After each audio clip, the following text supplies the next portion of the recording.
Go. Welcome. You're listening to the best of investing on Talk 910. This is the show where we present valuable information about real estate, the financial markets, and other economic business of the day. And for those of you listening for the first time, because we have a lot of new listeners, here's our format. A few guys, or in this case, we have a couple of guys and a couple of gals, sitting around a bar having drinks without the drinks, talking business with you, the audience listening in. I'm your host, Edward Brown. I'm pleased to have as my co-host Mark Hanf of Pacific Private Money, California's fastest growing private lender. Our phone number is 888-912-1190.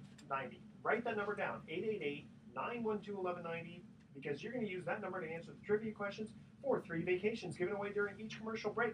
That's right, we're giving away 9 vacations during this show. Now, the vacations are not sponsored by the radio station, but by Lighthouse Resort and Marina, which is located 1 hour northeast of San Francisco. The vacations are free. Their only request a $75 cleaning fee to cover housekeeping expenses. Their website is lighthouse4fun.com. You can reach them at 916-777-5511. Today's trivia theme is off-color nursery rhymes. And you'll understand when we get into the trivia questions what that means. Our website is bestofinvesting.com. Check us out on Facebook and YouTube by typing Best of Investing Radio Show. Also on TV, Comcast Channel 26 and AT&T Channel 99 on Saturdays at noon and Sundays at 6 p.m. Now today we have a couple of special guests. The first one we're going to ask questions is Robin Feldman, who is a college professor and a professor of law and director of Institute for Innovation Law at UC Hastings of the Law. And the reason I'm having Robin on is because she's going to explain to us what patent trolls or patent trolling is. Robin, welcome to the Best of Investing. Pleasure to be here. Thank you. Okay, so tell us, what is patent trolls? I keep thinking of those little nursery rhymes with the trolls, but go ahead. Well, I'm glad you're asking me about patents and not off-color nursery rhymes. Yeah. But as far as patent trolls are concerned, or the aspect of trolling, what we have begun to see in this country over the past 5 years is that the patent system has been turned on its head. The majority of patent lawsuits, as reportedly also the majority of patent demands, are being made by companies that don't make any products. Their business model is based on extracting money from people who do own products. So essentially, there are a variety of models, but a typical model is if you have an entity that buys up a large number of patents and then goes out and demands license fees from companies who are already making products. So, Robin, in a capitalist society, why would an individual investor know or care about those who engage in this in making money from patent trolling? As the amount of patent trolling has increased across the country, so have the costs to businesses. Businesses now have to worry about the cost of having inside or outside legal counsel to evaluate these demands when they come in, the cost of lawyers to fight them should they decide to, and the cost of settlement to pay off the patent trolls so that they will go away. Well, that's what I wanted to bring up, because in your article here you wrote, it said, suppose I knock on your door with a weak patent and I tell you that I have 100 more.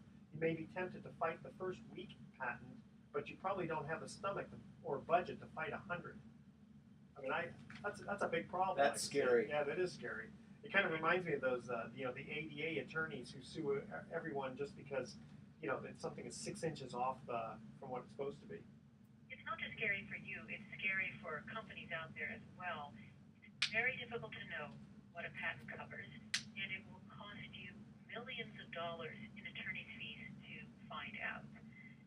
Part of the approach for some types of patent trolling behavior is to go after people who aren't going to know anything about the patent that you're waving at them. So you go after, for example, coffee shops and demand licensing based on the fact that they have Wi-Fi in their coffee shop. Or you go after a bank and demand licensing based on some type of software product they purchased from a supplier somewhere. I mean, where do you draw the line? It's interesting. My brother invented something, and he purposely did not get a patent because the patent attorney not only was going to charge him a lot, but said, if you patent this, all someone has to do is change a couple of small things and steal your idea. So at what point do you decide not to even go for a patent? I think that the real challenge throughout the patent system is how do you protect great ideas, like the one you were describing, and how do you encourage innovation without completely allowing the type of abusive patent behavior that we are seeing these days. That's not an easy challenge. And you've put your finger on the most difficult part. So it seems that this issue of patent trolling has been in the news a lot more lately. And is our legislature doing anything or talking about doing anything to combat this what almost seems like a loophole in the capitalist system? It is very encouraging to see that legislators and regulators have begun to show interest in this. So for a while, in recent years, I've been saying that the patent world has resembled the Wild West with no sheriff in sight. But we're beginning to see the sheriff on the horizon. So Congress has shown an interest in proposed legislation. I would expect to see hearings this fall. The Federal Trade Commission, the chairwoman of the Federal Trade Commission, has said that she believes the FTC should engage in a broad investigation of this. State attorney generals have begun to get involved. Hey, Rob, let me ask you, because in your article you did mention what you had mentioned on the air today about simple patent schemes include demanding license fees from businesses for having Wi-Fi on the premises. I mean, are those actual, patent lawsuits or trolling? I mean, how are they doing that? And then if I'm the person in Starbucks using Wi-Fi, they're not coming after me, right? They're coming after Starbucks for allowing Wi-Fi to be used without a license? Correct. So if you are the manufacturer of components that are necessary for Wi-Fi, the particular technique you're talking about involves not suing the guy who made the components, but suing the Starbucks coffee shop that bought the components and now has Wi-Fi, is using it in their coffee shop. You don't go after the manufacturer, you go after the end user, because the end user is unlikely to know anything about this patent and is more likely to just pay up so that you will go away. Is this going to be a difficult issue to combat or limit or legislate, given the fact that, I guess if you're a company that decides to engage in this practice and you're buying patents, so in theory you're paying somebody, maybe the designer of the patent, and they're deciding, well, I'm going to cash out on this patent instead of utilizing it myself. And so there was an arm's length transaction, and now the company that owns that patent, they had nothing to do with designing it, originating it, but they had the legal right to it, and now they're just exercising their legal rights. So I can see where this is going to be really a sticky topic to deal with. Buying and selling patents in theory could be a very good thing. It's very useful to get ideas from brilliant inventors into the hands of people who might be able to make a product out of it. The problem is that as the system is working now, much of the money is not going to the inventors. It's getting sucked up along the way by those who are running these aggregators or patent assertion schemes. That's not good for the economy, and it's not very good for inventors either. Do you foresee that the legislator is going to be able to kind of identify certain practices? I mean, how do you see this, coming down the pipe? I think there are both long-term and short-term solutions. In the short term, there are abusive practices. They call them low-hanging fruit, and I think Congress can certainly pass some reforms that would help that. In the long term, though, we need a lot more information to craft useful solutions. Most of this behavior is protected by non-disclosure agreements, and we can't solve what we can't see. It will be very important for regulators such as the Federal Trade Commission to be able to investigate and to see what's happening behind the non-disclosure agreements, then come back and tell Congress and other agencies what we need to do to fix this. What's your role in this, and how did you get to be interested in this line of activity? Well, my field is patents, particularly patents related to innovation. And 3 or 4 years ago, I started hearing from companies that they felt they were being squeezed by patent demands, but I they bet. weren't allowed to talk about it because there were these severe non-disclosure agreements. So they would say, we're very unhappy, this is very terrible, we wish someone would investigate, but we can't talk to you. So I decided to do research on patent litigation lawsuits that were actually filed because, for the most part, those are public documents. And the results we found were really shocking. As of today, the majority patent litigation is filed by entities that don't make any product. Wow. And that's a striking number. Robin Feldman, Professor Robin Feldman, thank you so much for joining us on the Best of Investing and teaching us about trolling for patents, so to speak. My pleasure to be here. All right, thank you. Well, That was kinda interesting and, yeah. and If I scary. started asking questions, I Yeah, I go would, ahead. I wouldn't have stopped. Oh, yeah, I know. That's exactly Yeah. right. Yeah. Okay, we were going to cut to our first commercial break here, and again, the theme is off-color nursery rhymes. And then when we come back, we're going to have Anita Anderson here, who's going to teach us about process serving and small claims, which I know the public wants to know about. All right, which nursery rhyme is most likely related to King Richard III as he fell from his horse named Wall? The first three callers with the correct answer win a free 3-day 2-night stay at the Lighthouse Resort. Their website is lighthouse45.com. Call 888-912-1190. That's 888-912-1190 to answer this question. Which nursery rhyme is most likely related to King Richard III as he fell from his horse named Wall? 888-912-1190. Make sure to include your name, your email address, speak slowly, spell out your email one letter at a time. Don't touch that dial because the Best of Investing will be right back. Okay, good. Awesome. So just remember, when you're talking, Yeah, I go ahead mean, and it's speak. okay, but if you, Yeah. I it's just really a bunch didn't of realize people. we That's were okay. off. No. You thought we had gone on, yeah. Yeah, we're no. still- That's I okay. We're Because not you looked live, through we're just my- recording. I know, Yeah. but cut That's that okay. out. No, it's fine, because I She still was heard fascinating. Yeah. it. Yeah. One of my things with patents, I always think if I ever had to patent something, I would just say, okay, if it's on the market for 3 years and I can make this much money, I'd be happy. Yeah. Because Korea's going to knock it off and Yeah. and they can That's go for it. As long But as you I do make my quickly. little chunker in the next Yep, 3, that's it. yeah, and then bail. Yeah, and that's because- why my brother needs a licensing agreement Yeah. for what he's got. How do you do what she does? All these Yeah, things it happen is. in Rwanda and Yeah. Oh, yeah. Philippines, and I mean, how? Oh my gosh. Yeah, there's some maddening stories about the whole patent trolling thing. And the fact, like she said, that the guy that invented it doesn't get hardly Yeah.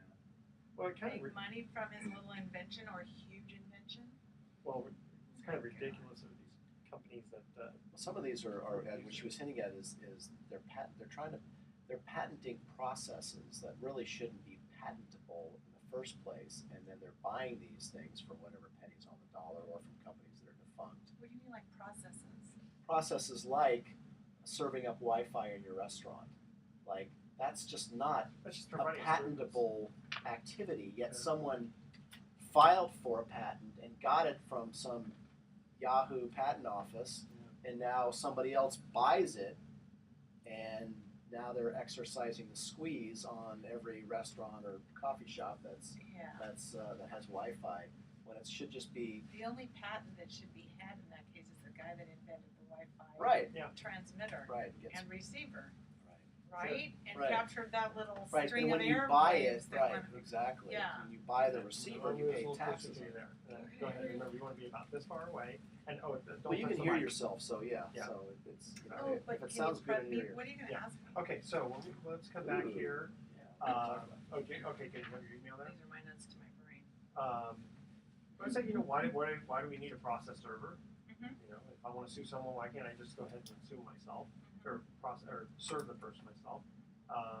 We don't want to go into a long dissertation about it because you only have so much time. So, Right. basically, here's the process. You sue someone in a small claims court, that person has to get notified they're getting sued.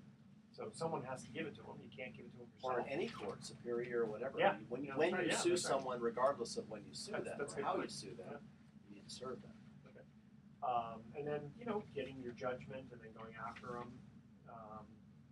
And what's it like to be a process server? You have to be like How many times you Oh, got no, let's beaten not. up? steak. Yeah, you get to do a stakeout. But we'll have fun with it. Okay. All right. Then I Still have to go do we do the special trivia contest one too. We have to announce that. You guys ready? Yep. Okay.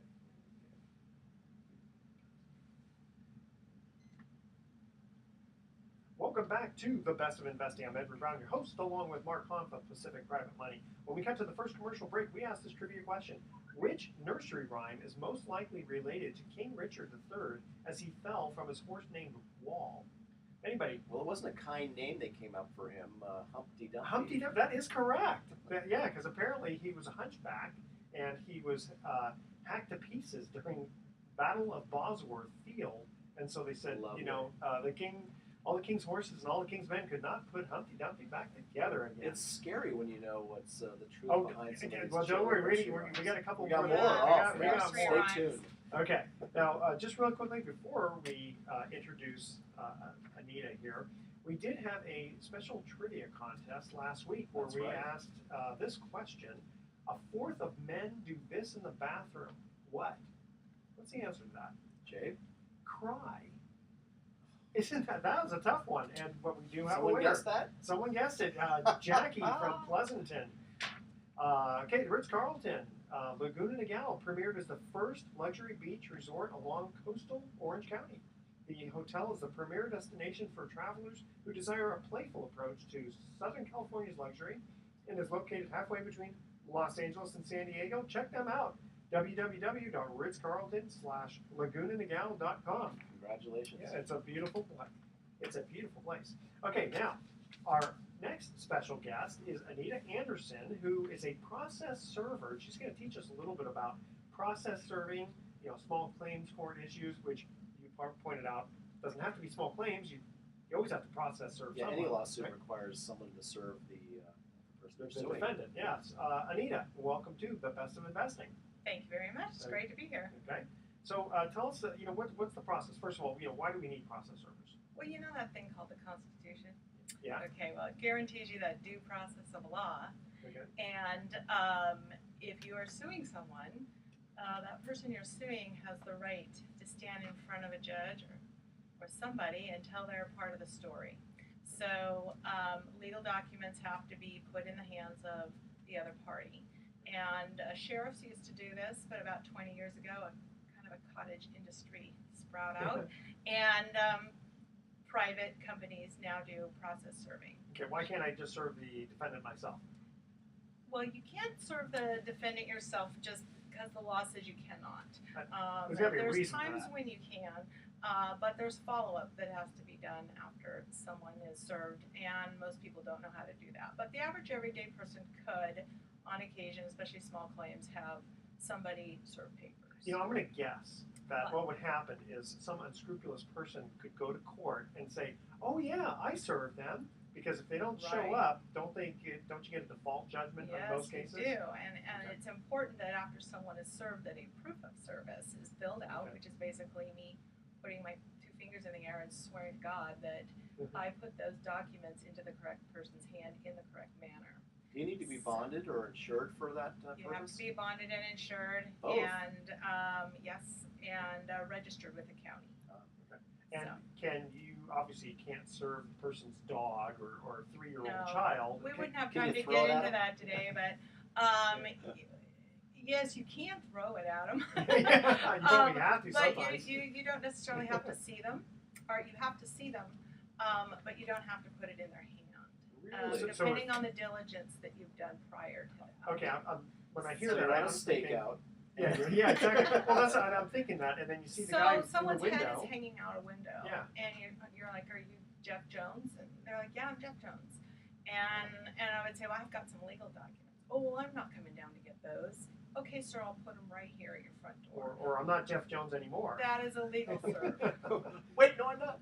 Now the thing is, So there's not a lot of gray area, but there's some, and a process server just kind of has to know. I mean, if you know what the they're person doing. looks like, and you have the name, but the person's not Well, answering your question. It's oftentimes thought that a legal serve is that I walked up and put those documents in your hand. Okay. But I do not have to physically touch you to make it a legal serve. And do you carry an AK-47 when you do No, this? I Because don't. most people don't want to get served. And it's not tagged. No, you're I in. don't. Yeah. No. Tag us or- If this happens all the time. Hi, are you Sally Fields? Yeah. And yes, I am. And I said, like oh, me. I'm a process server. I've got legal documents for you. Slam. Yeah. You don't apologize. Say, Right, I'm sorry. I've have legal seen her. documents." She's told me who she is. Yeah. I serve the papers. Wow. So yeah, I'm there's little. I'm things. thinking that it's funny. I keep thinking of those TV shows like the Bounty Hunters and stuff like that. It's not like Dog that. the Bounty It's Hunter. not. Dog, yeah. But also and being I a was woman, in I think property it'd be easier. management for 20 years, so I've been used to knocking Collecting on rents was doors. harder. Yeah, knocking on doors and people getting angry, or it doesn't bother me. I just go do my job. Now, in small claims court, they're not supposed to have. You're not supposed to have your attorney. So No. I would think that you would get business not only from attorneys but private individuals. I do. So I have law offices that I work for and service companies that I work for, and then I have pro pers, or the everyday person that asks me to serve for them. And so I kind of get business from different levels and different people And how often do people ask you for legal advice? every day. And I really have to tell you, I am not a lawyer and I cannot give you legal advice. And boy, is that a gray area, because I have lawyers all the time Oh, sure. telling me, don't fill out that document for them, and Oh, don't even yeah. tell them where to write how much they're suing for. Let Wow. them read the SC 100, which is the document you need for small Or claims, for example. would someone say, "What would you do if you were me?" Yes, they do. And if you say, well, I would, then you've just given advice. So Wow. that's a no-no. So I tell people there's a document, SC 100, easy, fill it out. And it asks you maybe 2 questions on there besides your name and phone number and the person you're suing's name and phone number. It's easy to figure out the rest of it. And once you get that done, then I serve it to the person. And you have to give me a good address and Okay. a place to go.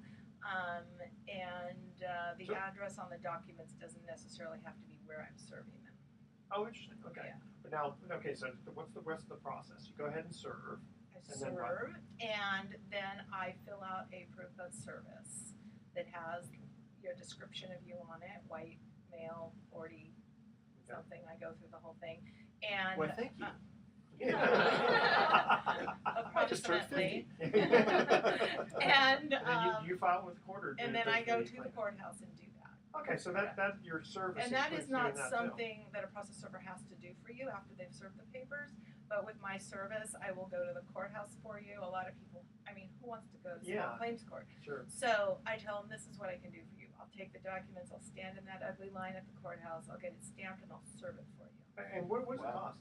It costs about $85. Oh my That- God. that's And not- then you not wait bad. your That's 2 great. months to go to court, and you stand in front of the judge and tell your story, and then they give you a judgment, which comes about 2 weeks later in the mail. And then you see if you won or lost at that point when you open the scary envelope.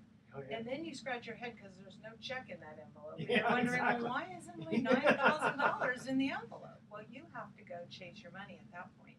Okay. You have to levy their bank account, or you have to garnish wages, or there's an uglier thing called a till tap, which I've never been a part of, but I guess Oh, you go to like a sheriffs rep- can go and Yeah. actually tap their till. As I've heard of that. Like I know. a I've never been a part of that. let's say a cafe. Yeah. It gets sued and they lose. A sheriff can physically go there and wait, and as soon as money goes in the register, they just take it out. Ugly, but they could legally do it. You had a judgment against you, and someone wants their Wow. money back. So that's kind of the whole process. It can take up to a year to really get your money back once you bad. have a judgment. Well, and once you have a judgment, And you you can, know it's what? good for 10 years, and then you have to renew it for another 10 years. And Yeah, still, and- but interest accrues And at 10%. here's an interesting little tidbit. Okay. Let's just say we levy someone's bank account. If this happens whether you're levying or garnishing wages, those checks come out of their bank account or their wages Paycheck. in inconsistent increments, 501, 201, or whatever they want to. And it goes to the sheriff's department and stays at the sheriff's department for 30 days. Then For the they purpose- take okay. a little bit off the top, like $12, Okay. before they send you each check. So you'll never completely get the total of your judgment back in your pocket. Wow, I wonder why they have to keep it 30 days. I don't know. It doesn't go straight to you. Interesting. It's Very held interesting. at the sheriff's department. Okay, we have Anita Anderson here, who's a process server, and we're going to keep her in the studio here for a little while because we have, I'm sure, some more interesting questions for her as a process server. just really quickly, I went to the Wine Country Inn. You ever stayed there? No. In St. Helena? This place was phenomenal. They had a huge bedroom, like a huge shower, huge tub. I thought, we could fit about 6 people in there, but just Sounds like a party. It was. It's a beautiful. And then get this. In the morning, they have a full breakfast, not the continental type, a full breakfast, and then you come later on and you get like in 4 o'clock. Serve you breakfast? They actually serve breakfast. Yes, I mean it is kind of a buffet thing, but it's just very, very nice. And then you come back in the afternoon, and they have these phenomenal appetizers. Got to check them out. WineCountryInn.com. We had a great time, and my wife is very picky, by the way, so that was really good. Okay, we're going to cut to the second commercial break, and again the theme is off-color nursery rhymes. Here's the trivia question. What nursery rhyme came from the bubonic plague of London in 1665? The first 3 callers with the correct answer win a free 3-day 2-night stay at the Lighthouse Resort. Their website is lighthouse4fun.com. Call 888-912-1190. That's 888-912-1190 to answer this question. What nursery rhyme came out of the bubonic plague of London in 1665? Call 888-912-1190. Make sure to include your name, your email address, speak slowly, spell out your email 1 letter at a time. Don't touch that dial because the best of investing will be right back.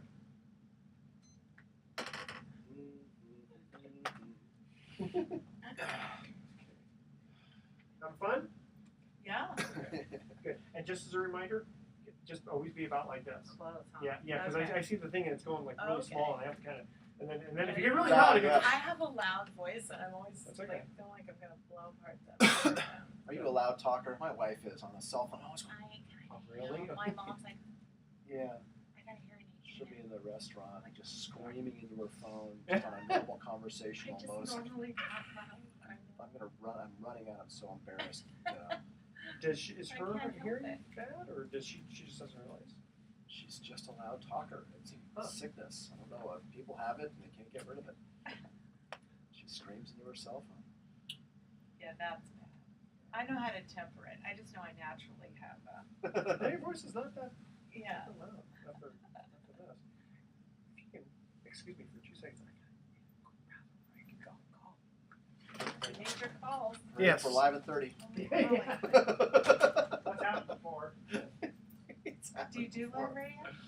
We did live. We did this show live for the first year. So were you And then guys we realized every single Saturday was devoted to a 1-hour show, and it was just like I'm done with this. It's like, Yeah. we already. You're both investors. You're private money, Yeah, I'm a private money loan broker. and He's a former private money loan broker, and he's not actively lending. Actually, now we're partnering up. He's helping me raise capital for my mortgage pool fund. Yeah, so I'm using a fund now in addition to individual private loans. I'm doing loans from the fund as my investors are investing money in the fund. Yeah, big demand for non-bank capital. yeah. Well, who wants to use a bank? Well, You everybody don't have wants to. to, but the banks are saying no to most people these days. And then, again, we don't do consumer home loans. We do the loans to Developers, real estate investors, developers, rehabbers, flippers, all the people that the banks are basically saying no to nowadays. So if someone just buys a 3-bedroom, 2-bath, let's just say, what's the average price in Marin County now? Well, Marin, which I don't I'll make make a it lot up. of loans in Marin, so $650,000. Let's just say if you were in And that would be a flipper? Well, again, you can't, it's not easy to flip in Marin, but in Oakland, where there's 10,000 homes Yeah. built in the 1950s that are in dire need of remodel, you can buy a 3-bedroom, 2-bath in an established neighborhood for $200,000, do a beautiful remodel and sell it for $450,000. I've met them. Yeah. Yeah. So then they come. Now, is your interest rate higher than a bank? 2 to 3 times higher. Yeah. Indubitably. But yeah. it- but it- 10% I'm is an kinda average interest rate I charge. Plus But points. the benefit is what?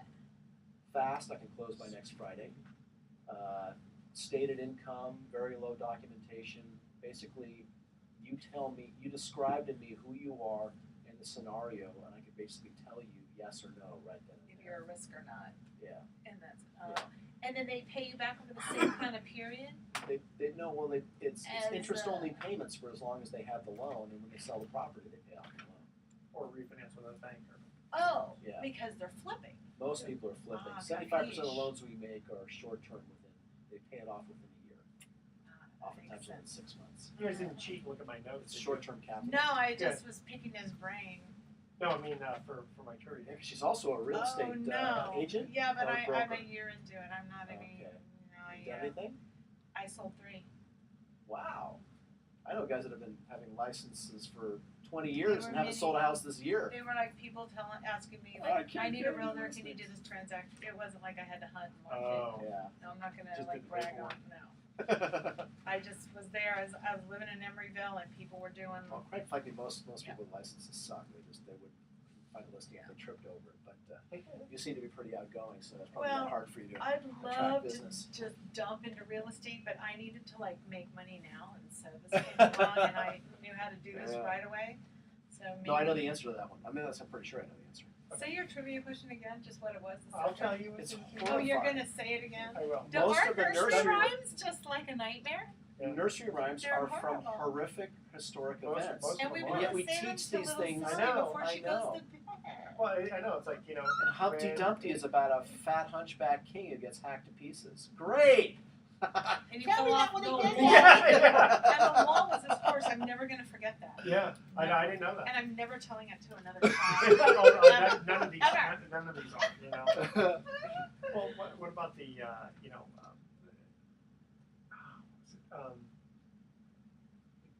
Rockabye Baby? Yeah, on the And the treetop. wind blows. Yeah. Yeah. Why is there a cradle on the treetop when the wind blows the ground? Yeah. Why does it fall? Yeah, exactly. Yeah, there you go. Maybe cradles And then like blood is code splattered for all something. over the place. Okay, so what else do we want to cover? Here, I mean, let's see where you can get small claims advice. Where do you- Yeah, that would be a good one to wrap it up. Are most of your clients small claims? No. Most of my clients are serving documents, but I have a small claims business that I can assist people specialize with And that. then we want to plug you, so Oh, we'll good. do Yes. it. Yes, we'll make sure that So if you're thinking of suing somebody, Yeah. good news. okay. Sounds I can tell the scenario, like you're in the courthouse and you're reading the document called an SC-100 and it says you have to have a process server do that for you. That's when you call me. Okay. Yep. Because most people start doing Google for whatever the heck a process server is and they just don't understand. Like, why can't my cousin do it? Okay. Yeah. So I'll just. I know this really big guy who would just love to do it. Ba-ba.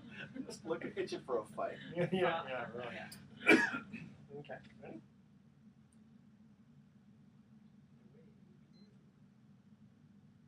Welcome back to The Best of Investing. I'm Edward Brown, your host, along with Mark Hanf of Pacific Private Money. We're also in the studio here with process server Anita Anderson. Having too much fun. Yeah, unfortunately, she's not here to process serve any one of us. Good. Okay, so we cut to the second commercial trivia question. Again, the theme is off-color nursery rhymes. Of course, it seems like all nursery rhymes are off-color. Historically speaking. Yes. Okay, so what nursery rhyme came from the bubonic plague of London in 1665? Would that be Ring Around the Rosie? Yes, Mark, you are the man.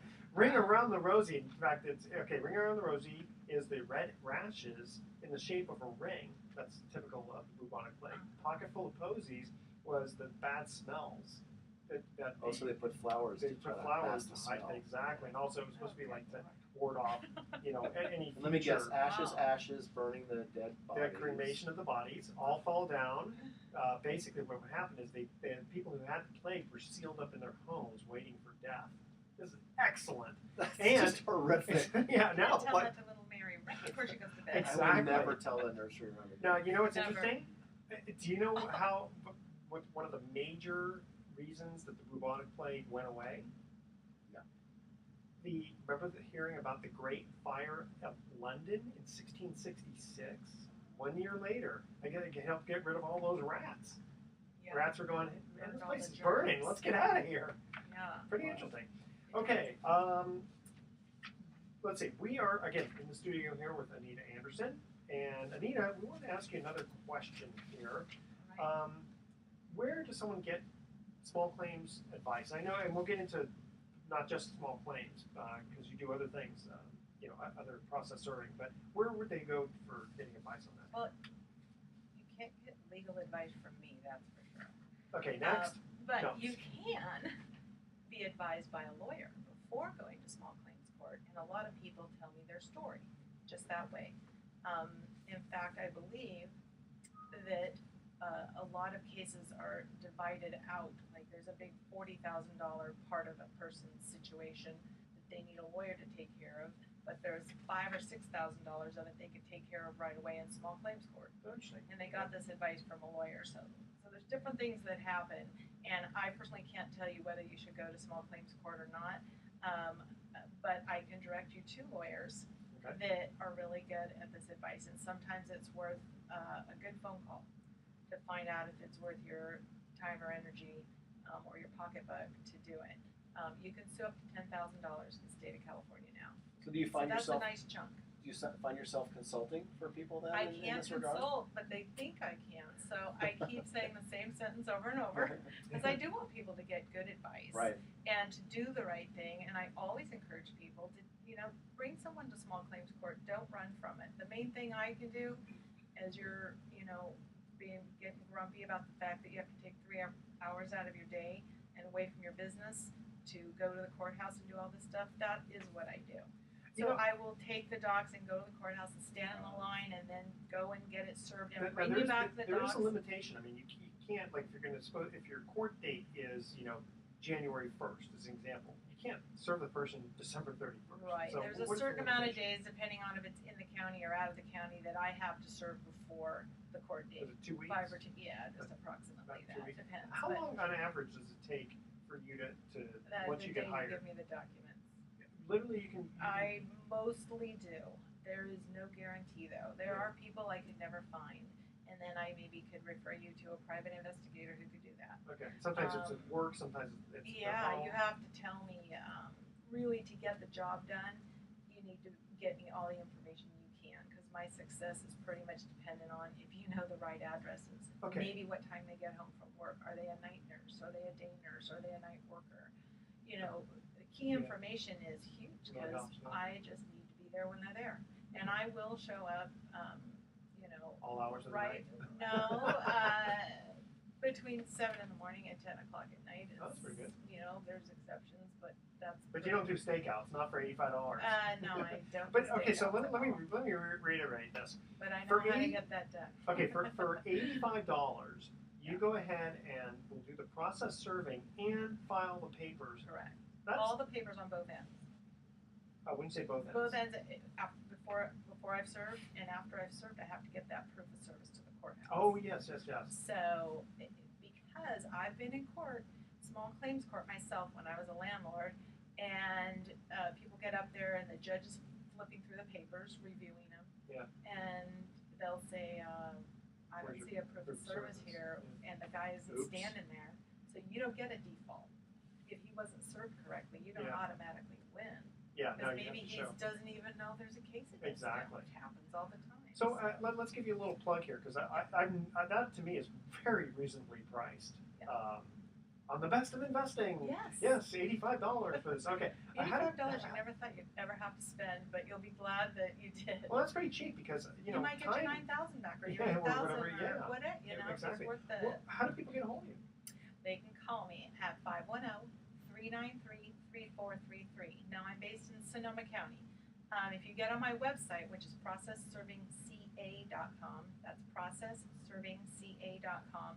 It'll have 2 phone numbers on there. There's a Sonoma 707 number and my 510 number. And where's your territory? I can serve all over the country and internationally. So I can cover any For county. $85, you'll fly to Tennessee? No, but I can make a phone call and make that happen. I served in Toronto last week. So, Wow. yeah. You just kind of have some reciprocal arrangement or something? Well, there's or- process servers all over the country, so I know how to connect with There's them. a fraternity, I mean. Yeah. Or a sorority, I guess. Yeah, both. It's the club. And no, we know how to connect sure that, for sure serving in Canada, like I had to do last week, that it's Yeah. done correctly, and they too have to provide So us basically, with the you service. would be the one-stop shop, I no matter am a where one-stop shop. somebody has to Yes. do it. So because Yes. people stream this show, we've heard from people from Honolulu. I have and served Las in Vegas. Florida and Tennessee and Pretty good. many, I many like states. that. Again, Yeah. give out your phone number one more time and your website. 510-393-3433. Well, Anita Anderson, thank you very much for joining us at the Best of Investing. We're going to catch our last commercial break. Before we do, next week we are going to have another special trivia contest, and this is going to be again the Glen Ellen. It's the Glen Ellen Inn.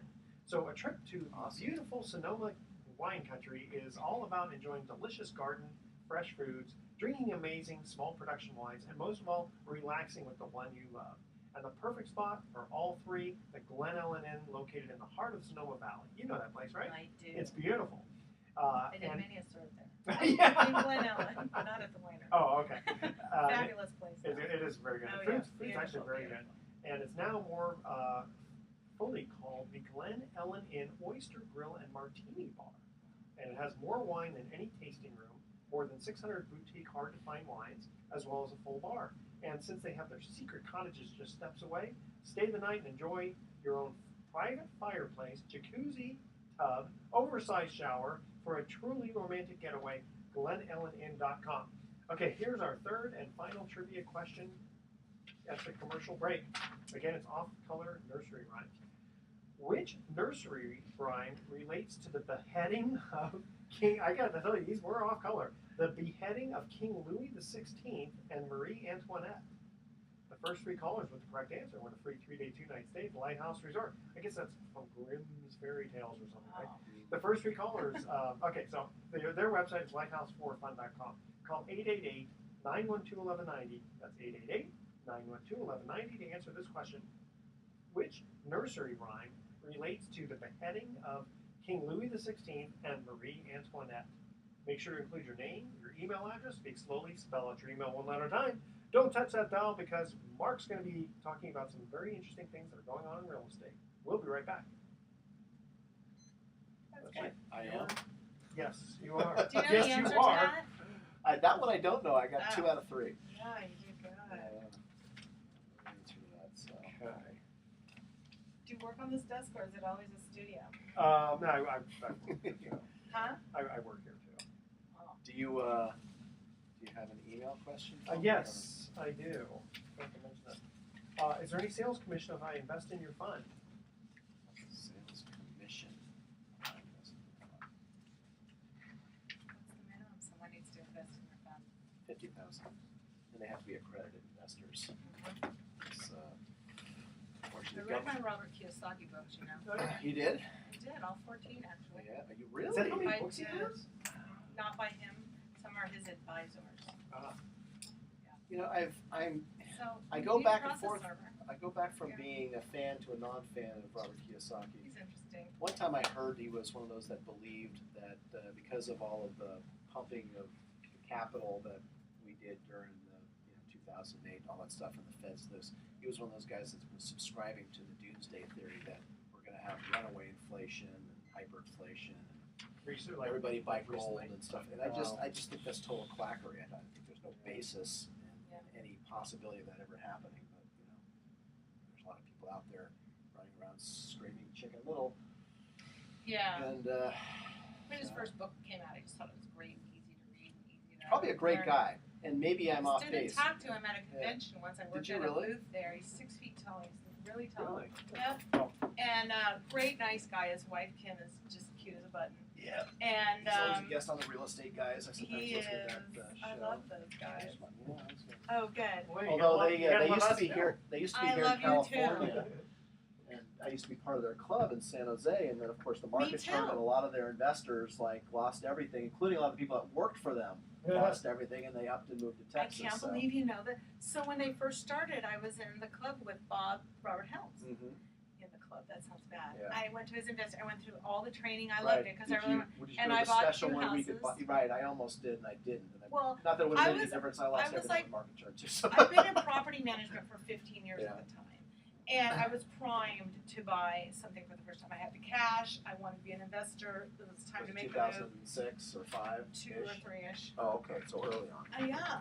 And I just wanted to know that, like, how to buy a house. God dang it, I'd never done it before, and I wanted to think of myself as an investor, which I still do, and I want to start over. But bought my 2 houses, had them 12 years, and perfectly fine. Never. I mean, I had to move like 3 people out. Bought one with a renter in it.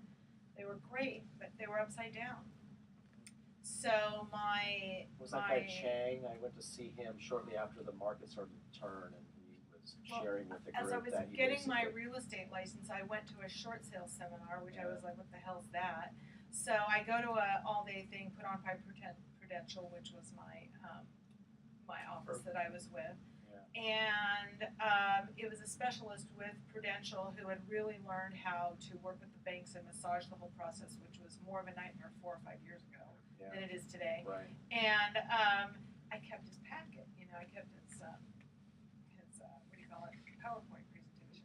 So I mull over it for 2 or 3 years, like everybody was, trying to refinance, couldn't refinance, and now voila, I was unemployed for a year. And I'm like, oh, well, that's when I went back to school and all that junk. But small world. I call him back one day, and I just see Mark. I don't know what to do with these houses. 6 months later, I call him back again after a long conversation. He's like, "Okay, this is the dealio. The National Association of Realtors is saying." I'm not telling you anything you don't know, Mark. So Sacramento Valley, Stockton's looking like 2018 for if you ever see a recovery. Yeah. So why don't you bail out now? Yeah. And I didn't lose that much. Was short sold and all that. So so I'm wanting to flip and do some things. Well, feel free to. So I call moved me to and Sonoma talk about- to do that Yeah, and to be so- home. So yeah, So I work with a lot of guys that are. I love to be educated investors, along yeah. the way. Yeah, I mean, Yeah. most people have a little bit of money and they want to leverage it, and they use hard money to get it done. And if I'm you buy it just right, learning there's plenty of profit. Yeah, I had cash and my dad gave me a little one. So it was fun just learning it. At least I didn't have trouble with renters and all that other stuff. I brought both pairs. And but yeah, like real estate, just like the whole world. Yeah. Well, if you need to borrow her money, And if you know landlords that are having trouble, tell them to call me. Okay. Like if people aren't paying rent, process servers can put the 3-day notice on. Nice. We can do a lot of stuff, and I can do the unlawful detainer, Well, you which know is what, when they're not paying rent. They do Yeah, not that's need right. to call a lawyer. Although Okay. lawyers will disagree with me, but you can hire a registered document preparer, a licensed document preparer, kind of a paralegal, but don't call them the same, to prepare that unlawful detainer. I can take it to the sheriff's office, serve the UD, and do the whole Wow. thing for $400 instead of $400 an hour. Yes. So I do Wow. landlord services. well, So because that- I've got a property management company that handles stuff for me, so I'll put you in touch I with can them. do all that stuff. Yeah, and so, especially like mom and pop landlords, they don't really want to go knocking on the door, and it's the 4th of the month they're supposed to pay rent. They don't want to be a bad guy. Yeah. So I tell them I'll post it for $20. Yeah. $20.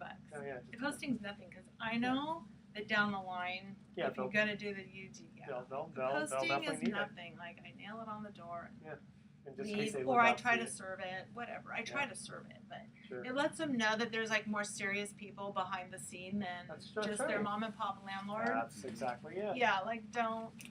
I know she's been nice to you for 3 years, and I know you're losing your business, but you need to pay her rent. I'm sorry. It's almost 5, so I just didn't want you to get No, your You ticket. have like things to do. But thanks, Anita. Oh yeah, and I Great to have meet to. you. My nice meeting you, and I'll watch the show. Yeah. Good that's job, you guys. I right. love And it. listen. Thank you very Nice much. meeting Okay, you. you've got all the stuff I do. I have your stuff, Yeah. and we'll just talk. I think we're going to charge it. Yeah, We're we'll gonna do the visit. find one. Promise. Okay, thank you. Bye. Well, that was interesting. That Yeah. was more exciting than I would have ever have guessed. She's a good guest. Yeah, she, I mean, gosh, that's really reasonably priced. Yeah, and she's gave me several ideas because I actually still have that judgment against that guy for over $100,000, and every time I follow up, oh yeah, dude, I'll start paying you. You know, it's just I just need to like wash my You have hands to of give a it. judgment on it? Yeah, I just need to. How I long just need to ago? give. It's less than 10 years. So Okay. I got it in 2006. Okay. It was you know that money that I've been paying close to $300,000 off. That he what he did when he embezzled a number of boats from the company was one of the reasons why I couldn't make those tax payments. And when everything crumbled, then they came after me. What about debtor's prison? Yeah. But anyway, I mean, you know, it's kind of like, I know the guy's making money. So wouldn't that be nice if he could just levy a little bit? I don't give a shit if it's, you know, anything. I mean, even if I never see more than, you know, $25,000, it's $25,000. Oh yeah. And also the thing is, once you start doing it, then the guy's gonna get more serious. Yeah. Where does the guy live? San Diego, and he's a licensed yacht broker, a licensed real estate agent. He's trying to make money any way he can. He's all over Facebook and LinkedIn. Well, did he? But he claims not to have any money whenever I call him. Dude, it's been really hard. I'm just starting out. I'm trying to rebuild my life. Blah, blah, blah. But that's the story every time I talk to him. Of course. But then I go to his Facebook page and he's partying and having a good old time and hanging out with chicks. I hate that. You know, so it's kind of like, and you know, and I, you know, suffering from nice guy syndrome, I buy into his crap because he's the salesman of all salesmen, which is why we hired him way back when. But did he actually embezzle, like legal embezzle? He physically embezzled over $100,000 worth of boat inventory, sold it for cash, and pocketed it. When he found jail? No, because the DA decided it was civil, so we got a civil judgment, not criminal. It wasn't enough to be criminal because he was part of the company. He was a officer and a shareholder of the company. Oh, a shareholder. And when we told him basically that we were shutting down the company, he went and sold the notes. So you have a $100,000 judgment? $125,000 judgment from 2006. So it's growing at 10% growing at interest. 10%. But you know, the reason why I just haven't just turned it over to an attorney to go after him and take half of whatever he gets is because I'm just afraid he's going to just go file bankruptcy. But then it's like kind of but who cares? Yeah, it's right. At this point, you know what? Especially if he's starting to do well, that's what you do. You that's the time to do it. I would negotiate that then. Okay. But I just don't. Do I just give it to an attorney who's going to take half? Is there someone else I can engage? It wouldn't be half. It wouldn't be half. It'd be between a third to 40%. Is that right? But right now you get nothing. And the thing is, your interest has grown 10%, so it's not just 120 anymore. Right. I mean, listen, you're not going to go down to San Diego, right? No. But you know he's there, right? Yeah. Maybe what you do is. It's over $200,000 right now, basically 10% a year. So we'll get you hooked up with somebody who is in San Diego. Well, I mean, one of the things I was going to ask her, I was just going to call her up and just say, I've got a judgment. Do you recommend any attorneys? Because every attorney I've called on this, and obviously I've called all the wrong ones, basically either didn't know who to refer me to, that they don't do that, or they didn't like jump all over and go, oh yeah, I can do that. That's totally, dude, send me the file, I'll go after them, I'll have your money in 30 days, Well, probably what you want to do, my guess is they'll want to do what they call an order of examination. Yeah, because basically it's a legal thing. You bring the guy into some kind of setting, and you have a lawyer basically, okay, what's your social security number? Yeah. Why don't you have any money? But tell us every asset that you have. I mean, it's, and then he'll lie about what he doesn't have. Okay. So, all right. So the question is, I understand you have. I've heard you talk about the fact you have a fund. If I invest in the fund, the commission's paid. So that's great. And then you have any kind of other real estate stuff you cover? Well, nothing new from the week because I was kind of off the grid, but I did have an article previously that I don't think I ever got a chance to talk about. That. Let me find it first.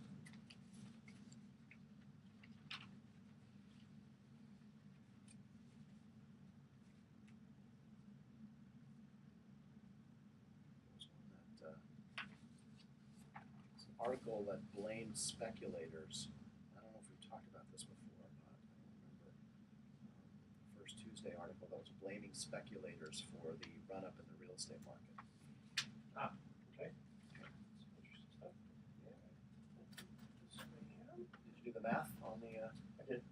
10 minutes and 19 seconds. Oh, good. That's a good segment.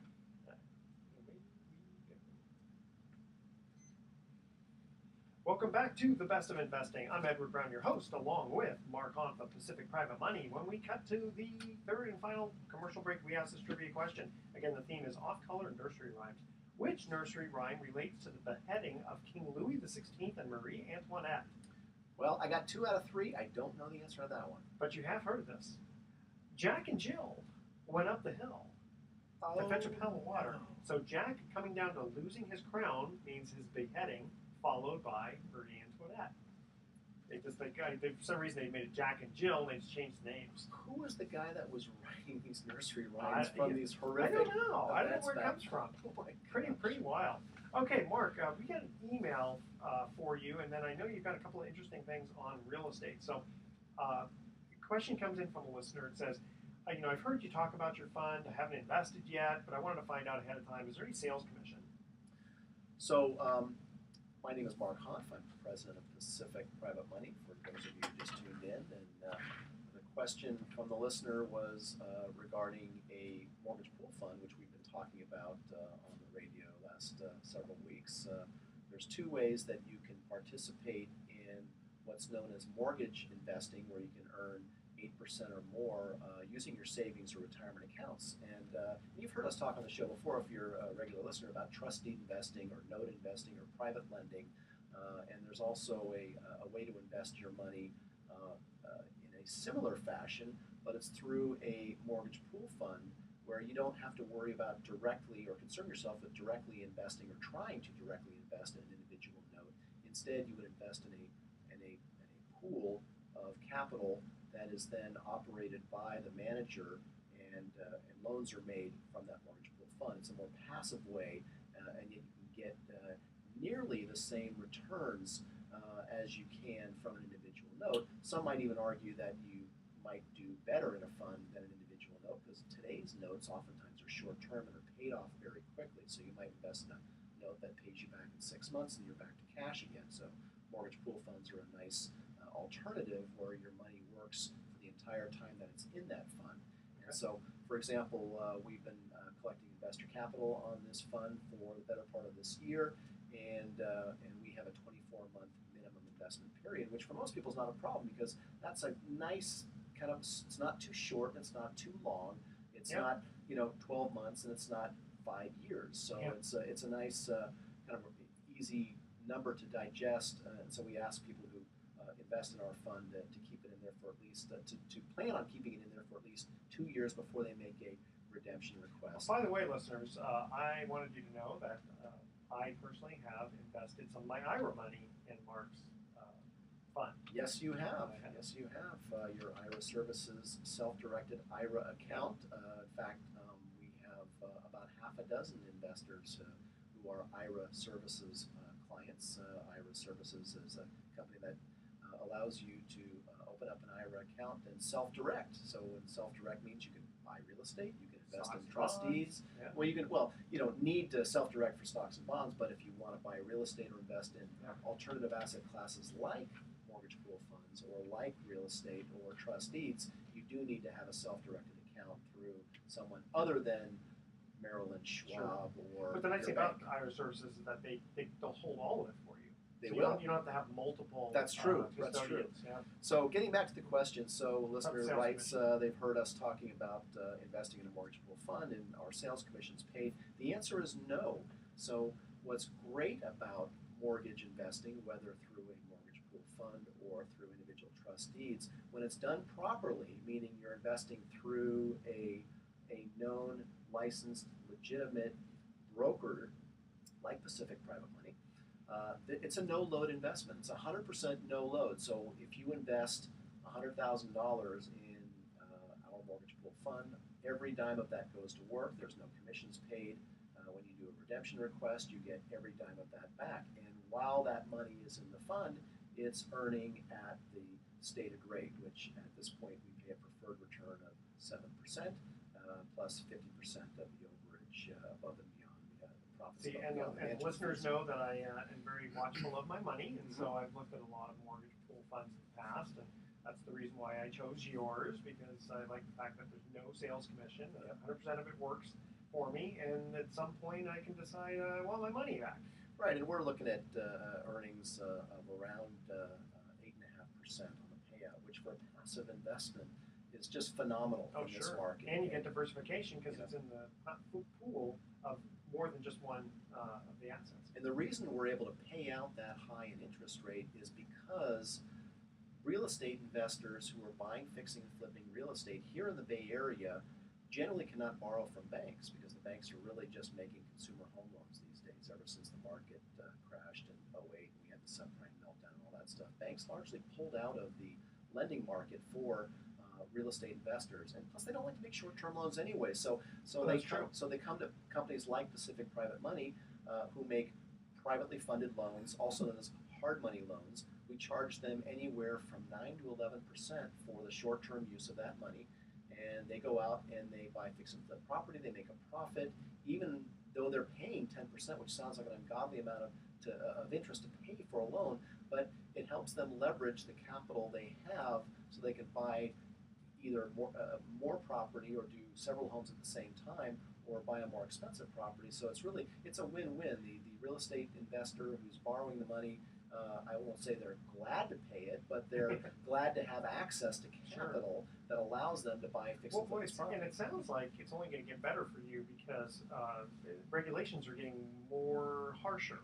Regulations are getting stiffer by the year thanks to the Frank Dodd regulations. Frank Dodd is this huge bill that was passed a couple of years ago. Most of the listeners have heard of the Frank Dodd bill, which really was designed at least promoted as a reform on banking and banking abuses, but the law of unintended consequences being what it is, we're seeing a lot of, it's really amounting to, in many of the new regulations, a restriction on consumer choice. So what's ended up happening is that a lot of banks now are just really not able to make these types of loans because of the requirements and the restrictions of Frank Dodd. So that's really opened up the doors for the private lending industry to really flourish in the last 5 years. Okay, so really quickly, people want to invest in your fund and not pay a sales commission. How do they do that? Call us at 415-883-2150. Again, that's 415-883-2150. That's the office number of Pacific Private Money in Marin County. You could also go to our website, which is pacificprivatemoney.com. Of course, that's all one word, no spaces, pacificprivatemoney.com. Or visit the radio show website, thebestofinvesting.com. There you go. Really quickly before we cut out, you had a quick article. Oh, yeah, as my homework for the show, of course, there's a number of blogs I read, and there's one blog that had an article posted that just really got my goat here. And it was an article that was blaming speculators, as they call them, for the run-up this past 12, 18 months in the real estate market. And they were defining in this article speculators as being anyone that was buying a home and selling it within a year. And listeners to the show will recall from time to time I have been basically telling folks that the private lending industry, the hard money lending industry, and who make loans to flippers, and the flippers themselves have been largely responsible for the recovery in the real estate market. That's true. In fact, without those people who have been buying foreclosed properties and distressed properties, without them to remodel and put these back on the market for home buyers, because a lot of these weren't even habitable. Without them, we wouldn't have seen the recovery that we did, that finally occurred in the last 24 months in real estate. And so I just think it's absurd if you happen to come across a similar article like that. It's in my opinion, it's completely rubbish. Well, thank you, Mark, for that. And we're going to cut out for our thoughts of the day here. All of our life, our parents taught us not to write on walls. Facebook teaches us differently, right? Yes, So it write on does. the walls. And when a man gets close to a woman wearing a leather miniskirt, his heart beats faster, his throat gets dry, his knees get weak, and he becomes irrational. Why? Because the leather smells like a new car. It's happening to me now. Yeah. Yeah, I got to keep it clean here. All right, tune in next week to The Best of Investing. We're going to be giving away 9 more free vacations for answering trivia questions. Thanks for listening. On behalf of our team, I'm Edward Brown, wishing you the best of investing. So long.